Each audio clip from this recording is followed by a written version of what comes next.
بسم اللہ الرحمن الرحیم۔ اسلام میں علم و معرفت کا مقام اور مرتبہ۔ اسلام نے ہر مرد اور عورت پر یہ ذمہ داری عائد کی ہے اور فرض قرار دیا ہے کہ وہ علم حاصل کرے، اور خاص طور پر علوم دینی۔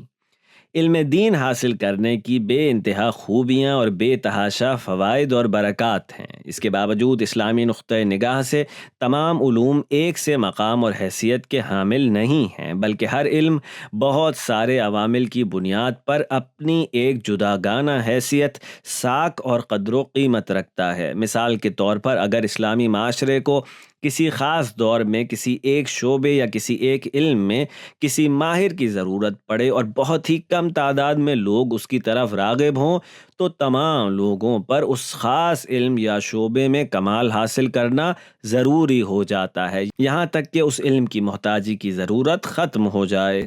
رسول خدا صلی اللہ علیہ وآلہ وسلم نے ارشاد فرمایا، علم کی دو قسمیں ہیں، ادیان کا علم اور بدن سے متعلق علوم۔ بحال الانوار۔ وہ علم کے جس کی طرف آنے والی حدیث میں اشارہ کیا گیا ہے، بلا شبہ وہ علم طب، میڈیکل سائنس اور بدن سے متعلق علم ہے، کیونکہ اس وقت اس علم کا مرکز چین کی سرزمین تھی۔ فرمایا، علم حاصل کرو چاہے اس کے لیے تمہیں چین ہی کیوں نہ جانا پڑے۔ بحار الانوار۔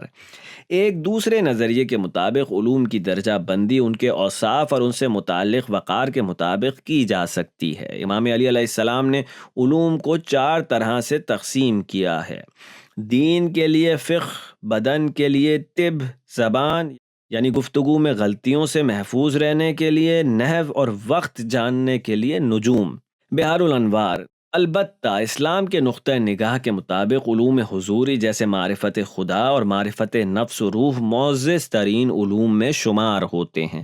ان کے بعد وہ علوم ہیں جو ان دو علوم یعنی معرفت خدا اور معرفت نفس تک پہنچنے کا ایک مقدمہ ہیں، جیسے علم فقہ، علم اخلاق، فلسفہ اور کلام۔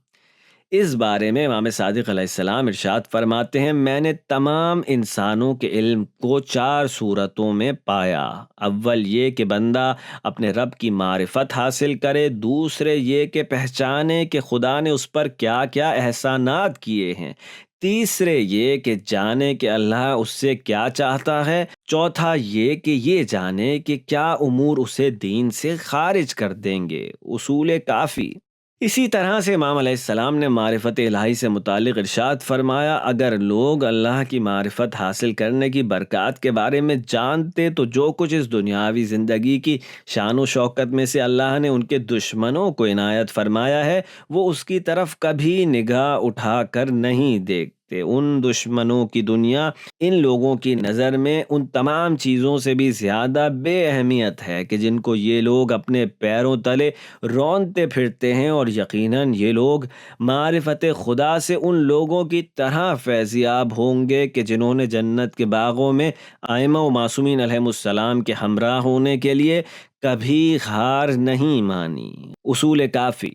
امام علی علیہ السلام کا ارشاد گرامی ہے، اللہ کی معرفت بالا ترین معرفت ہے۔ اللہ تعالیٰ کی معرفت حضوری اور شہودی تمام علوم و معرفت میں بالا ترین ہے، اور کوئی بھی اس کا مقابلہ کرنے والا نہیں۔ دوسرے تمام علوم اور امور صرف اس معرفت کا مقدمہ ہیں۔ ایک طرح سے اگر دیکھا جائے تو ان دیگر علوم کو حاصل کرنے کی اس وجہ سے سفارش کی گئی ہے کہ انسان زندگی میں ان کو اپنے استعمال میں لائے، اور یہ کہ دیگر علوم انسان کو معنوی اور حقیقی کمالات تک پہنچانے میں مقدمہ ثابت ہوں۔ اس حوالے سے امام علی علیہ السلام فرماتے ہیں، بہترین علوم وہ ہیں کہ جو فائدہ پہنچانے والے ہوں۔